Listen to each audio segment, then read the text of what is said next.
Hello guys. तो guys आप सभी का फिर से स्वागत है एक नए वीडियो में। तो गाइस आज का हमारा टॉपिक क्या है, अलाइनमेंट के बारे में जाने। तो गाइस आपको इस वीडियो में हम बताएंगे कि अलाइनमेंट क्या है और अलाइनमेंट का कितने टाइप होता है और किस तरह से अलाइनमेंट किया जाता है और क्या क्या चीज़ आपको अलाइनमेंट के टाइम में चाहिए। तो सबसे पहले मैं बता दूं अलाइनमेंट अलाइनमेंट किसे कहते हैं। मान लीजिए तो अलाइनमेंट दो अलग अलग वस्तु को एक ही सीधी रेखा में करने वाली क्रिया को हम अलाइनमेंट कहते हैं। तो जैसे आप समझिए कि कोई भी एक अलग मोटर रहता है और पंप रहता है, उसका हम लोग एक ही सामान्य रेखा में करते हैं, तो उसी क्रिया को हम अलाइनमेंट कहते हैं। चाहे मोटर पंप हो, गियर बॉक्स हो, कुछ भी है, टरबाइन है, कंप्रेसर है, कोई भी चीज़ है। तो गाइस अलाइनमेंट तीन प्रकार का होता है। अलाइनमेंट तीन प्रकार का होता है। पहला होता है guys rim and face alignment. तो इसमें हम जानेंगे कि कौन सा टूल्स लगता है और किस तरह से आपको करना है। उसके बाद से दूसरा होता है गाइस रिवर्स अलाइनमेंट। दूसरा कौन सा होता है, रिवर्स अलाइनमेंट। उसके बाद से गाइस तीसरा होता है लेज़र अलाइनमेंट। तो ये लेज़र अलाइनमेंट बहुत ईजी होता है, इसको ईजी लेज़र ही हम लोग बोलते हैं। हम लोग जो चालू प्लांट होता है उसमें ज़्यादातर ये यूज़ होता है लेज़र अलाइनमेंट, लेकिन जब कंस्ट्रक्शन का काम चलता है तो वहाँ पे रिम फेस और रिवर्स ये दो चलता है। तो गाइस हम लोग पहले बात करते हैं रिम एंड फेस अलाइनमेंट। कौन सा टूल्स लगता है। तो जैसे आप यहाँ पे देख रहे हैं कि मैं एक पिक्चर बना के रखा है। ये आपका पंप का हो गया कपलिंग, ये शाफ्ट है, ये कपलिंग हो गया, ये मोटर का हो गया। यहाँ पे मैं एक पिक्चर का मतलब एग्जांपल के तौर पे पिक्चर डाला है, आप देख सकते हैं। ये मोटर हो गया, ये पंप का शाफ्ट हो गया, ये मोटर का। तो जब भी आप रिम एंड फेस अलाइनमेंट करते हैं तो इसमें क्या होता है, एक ही जैसे आप मोटर के साइड में आप जिग कलम को आप फिक्स कर देते हैं और जो इसका डायल होता है, दो डायल लगता है, तो एक रिम पे हो जाता है और एक फेस पे लगाते हैं। तो इस तरह से रिम फेस करते हैं। जैसे यहाँ पे देख रहे हैं आप, इस तरह से यहाँ पे देख रहे हैं ये कलम बना के रखा है, इसमें दो डायल गेज लगाया है। ये क्या है, फेस है, ये रिम है। तो इसमें क्या क्या टूल्स लगता है हम ये सब चीज़ के बारे में जानेंगे और अगला वीडियो में हम लोग किस तरह से अलाइनमेंट होता है सूत्र के हिसाब से, फार्मूला के हिसाब से, वो हम बात करेंगे। तो गाइस पहले नंबर पे फिक्सर कलम्प हम बोलते हैं। यहाँ पे देख रहे हैं कलम्प इस तरह से आपको बनाना है।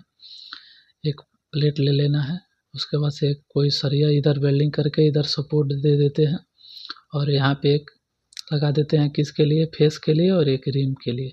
यहाँ पे आप देख सकते हैं दो तरह का बनता है, एक पाइप से यहाँ पे भी शाफ्ट पे भी और डायरेक्ट इधर कपलिंग पे भी बोल्ट लगा के टाइट कर देते हैं। तो गाइस इस तरह से आपको बनाना है, इस तरह से भी आप बना सकते हैं या इस तरह से भी आप बना सकते हैं।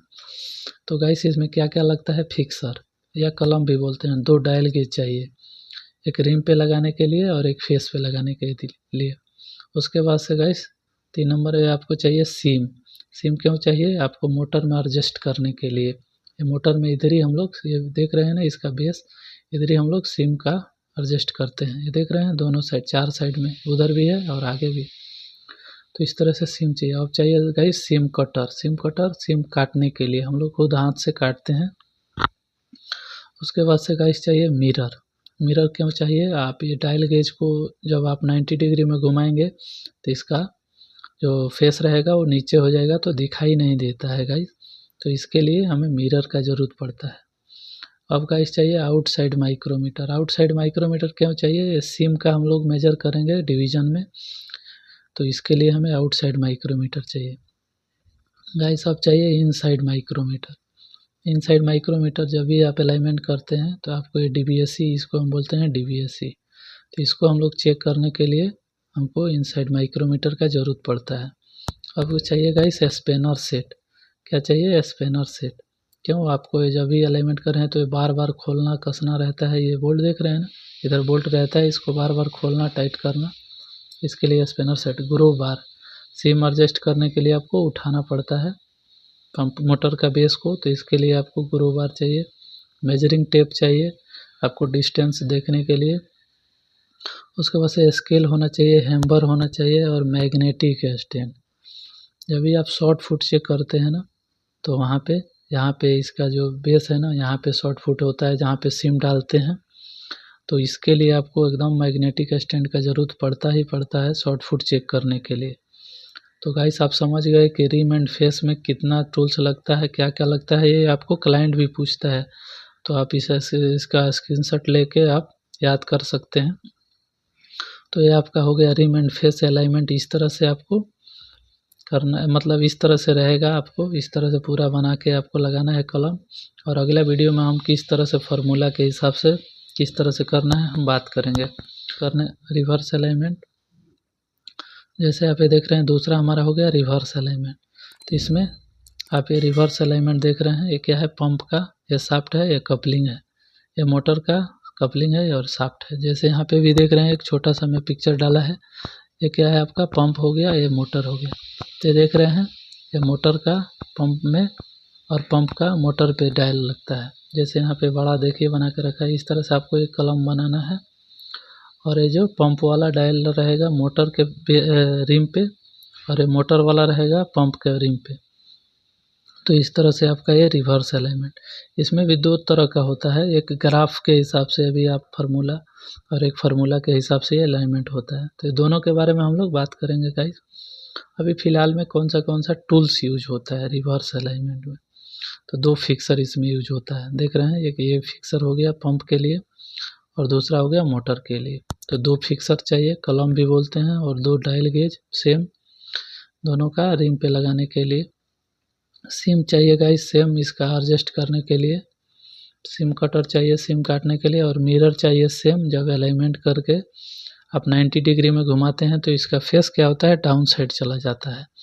तो जब डाउन साइड चला जाता है तो आपको नीचे दिखाई नहीं देता है। तो इसके लिए आपको क्या होना चाहिए, मिरर होना चाहिए। मिरर से हम लोग नीचे देखते हैं अपना रीडिंग। अब आउटसाइड माइक्रोमीटर क्यों चाहिए, सिम मेजर करने के लिए। इनसाइड माइक्रोमीटर क्यों चाहिए, इसका डीवीएसी चेक करने के लिए। जब भी क्यूसी आता है तो हमको डीवीएसी चेक करके दिखाना पड़ता है। स्पेनर सेट चाहिए सेम उसी का, मोटर का बोल्ट एडजस्ट करने के लिए। ग्रो बार चाहिए मोटर उठाने के लिए, और मेजरिंग टेप चाहिए सेम इसका डिस्टेंस चेक करने के लिए। स्केल चाहिए, हैमर चाहिए, और मैग्नेटिक स्टैंड चाहिए सेम शॉर्ट फुट चेक करने के लिए। तो ये सब चीज़ आपको रिवर्स अलाइनमेंट और रिवर्स अलाइनमेंट में चाहिए। अब गाइस तीसरा अपना हो गया लेज़र अलाइनमेंट। बहुत ईजी है, ये चालू प्लांट में ही यूज़ होता है। तो जैसे यहाँ पे देख रहे हैं क्या है, ये आपको सेंसर रहता है दो, एक आप मोटर पे लगा देंगे और एक पंप पे लगा देंगे दोनों, और ऐसे डिस्प्ले रहेगा तो इसमें आपको सब दिखाई देगा। इसमें भी क्या क्या टूल्स चाहिए इसके बारे में भी हम लोग बात करेंगे। तो अभी क्या क्या टूल्स चाहिए, मेजरिंग टेप फर्स्ट में चाहिए। मेजरिंग टेप क्यों, आपका इसका भी डिस्टेंस सेम चेक करना होता है। हैमर चाहिए, स्पेनर सेट चाहिए बोल्ट खोलने कसने के लिए, मोटर का जो अभी देख रहे हैं ना बेस, इसके लिए।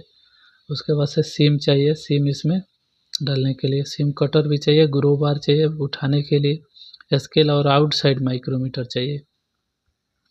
आउटसाइड माइक्रोमीटर सिम मेजर करने के लिए चाहिए। इसका क्या होता है, ये कपलिंग इसी में लगा रहता है, स्पेसर इसी में अलाइनमेंट होता है, इसमें खोलने का ज़रूरत नहीं रहता है। लेकिन ये सब दोनों होता है रिवर्स और रिम फेस में, इसका स्पेसर जो रहता है वो निकालना पड़ता है। जो कपलिंग का बीच में स्पेसर लगता है तो उसको निकालना पड़ता है। तो इस तरह से गाइस आपको अलाइनमेंट के बारे में समझ गए किस तरह से अलाइनमेंट होता है।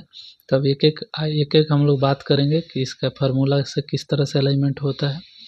तो गाइस अगर आपको ये वीडियो अच्छा लगे तो प्लीज़ लाइक कमेंट शेयर करें और साथ में सब्सक्राइब करें, ताकि हर आने वाला हमारा वीडियो सबसे पहले आप तक पहुँचे। तो गाइस मिलते हैं एक और नए वीडियो में, तब तक के लिए थैंक यू।